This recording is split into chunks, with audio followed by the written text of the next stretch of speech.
The construction sector in Kenya, when Kenya was very busy, the busiest year in building housing, the housing program, the construction sector in Kenya shrank by 2%. Not grew, not even decelerated. It went down by 2% in 2024. The consumption of cement in Kenya, in that year we are building houses, the consumption of cement went down by 7.9%. The consumption of steel in Kenya went down. This is the other thing that can make you sometimes wonder. I have seen government officials and they are saying the housing project has created 300,000 jobs. Others say 500,000 jobs. Others say this kind of jobs. And they say new. Now, the same government data shows us this. In the year 2024, the people employed in the construction sector shrank by negative 1.3%.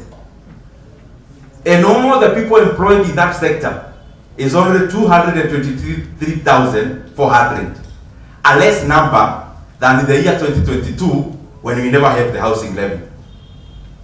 Why am I talking about this? Many times, we may be beating drum on this side for celebration, but the economy cannot be cheated.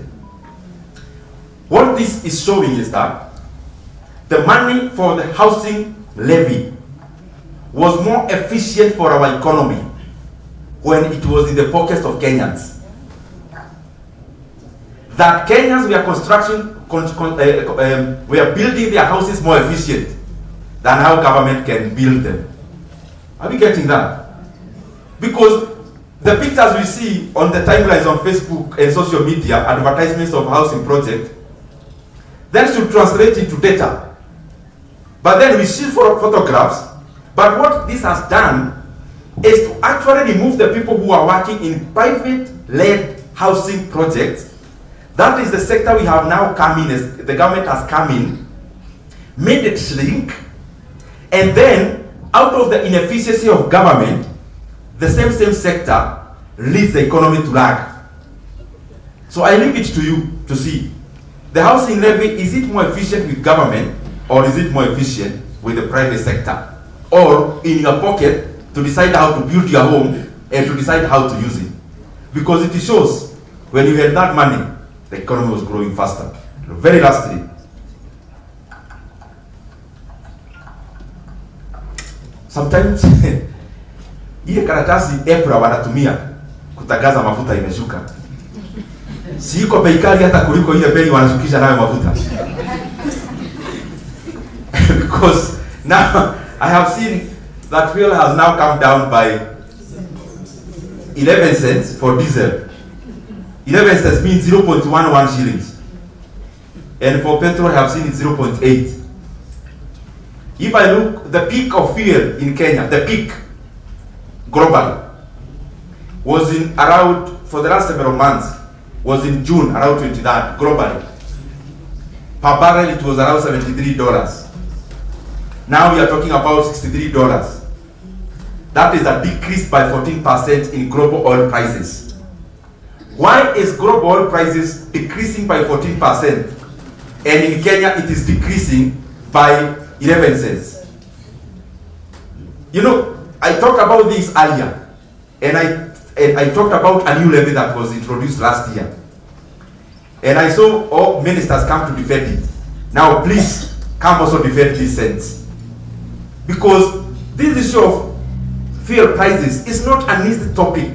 It is very important. Because our factories run on fuel. Our economy runs on fuel. When we keep on increasing the cost of fuel, at any point we get an opportunity, and we do not in commensurate manner lower when the global oil prices are going low, we are basically handing over Kenya to our neighbors. And we are basically handing over manufacturing to our neighbors. We are basically saying we are inefficient in all the facets of the economy that use fuel. let us be forthright, and we make sure, with the same haste that the government raises fuel prices when fuel prices goes up globally, it should be the same haste fuel prices come down. And we keep on knowing, the more levies we increase, the more cost we put on in terms of fuel, immediately, the more we make our economy inefficient, and we hand over our opportunities to other countries who are neighboring. I thank you very much. May God bless you.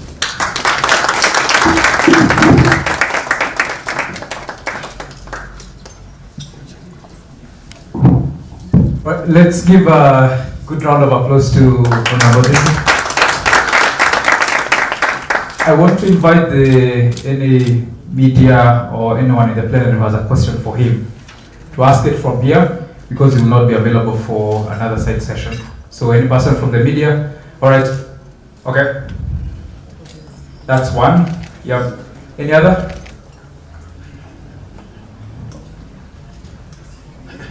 Right, you can come on in.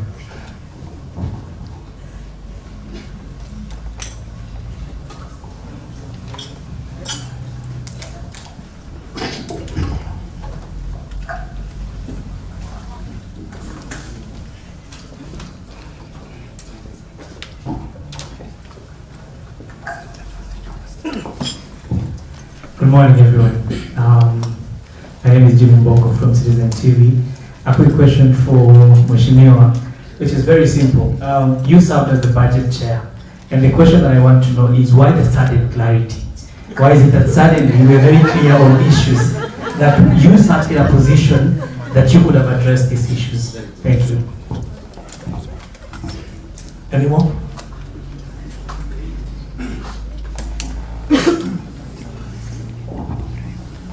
Good morning, everyone. I am Brian Jototino from Nation Media Group, just across the street over here.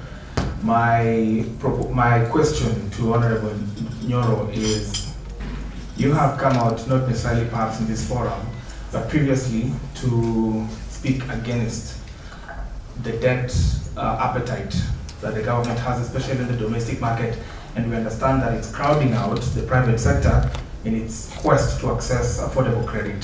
I mean, if you're a banker and you're getting an assured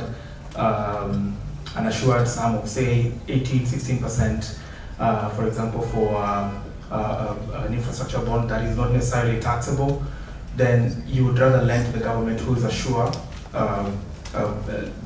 data, for example, compared to you and I, who run a very high risk. And you know the politics around risk-based lending in this city. But now the question I'm asking is, we have a budget to fund 4.2 trillion, and there's a deficit. You don't want us to borrow. We need social services, of course, but there is also the need for, we're also trying to avoid austerity measures. What is your proposal of financing this deficit, this budget deficit, I think about 900 billion or so? Thank you. Any question? Okay. Last one. Habari za asubuhi. Naitwa Nyoro kutoka idhaa ya radio. Mheshimiwa, tunaelewa kwamba kuna swala ambalo sasa hivi linaendelea na Kenya Pipeline Company, ambapo tunazungumzia kuna baadhi ya wale ambao wanataka kununua kampuni hii kwa manufaa ya wenyewe. Labda ndio uje pia utueleze mbeleni kwamba haya yamelipuka. Labda unaweza waeleza wa Kenya what's happening there, because tunaelewa kwamba utajiri ambao uko pale ni wa shilingi bilioni 500, lakini kuna tetesi kwamba yule ambaye anataka kununua ni shilingi bilioni 100. Waelezee wa Kenya. Asante. I'll answer this, but in case I don't answer sufficiently, I'm not in a hurry. We can do a rejoinder. Jimmy Pogo, thank you very much, because I get asked that question many times. Why are you speaking now? You've been somewhere there and there, and I am grateful you've given me that opportunity. One, let me talk about securitization first. The issue of securitization came on board in the year 2023. The first time it came anywhere in our meetings. And I want to make it very clear so that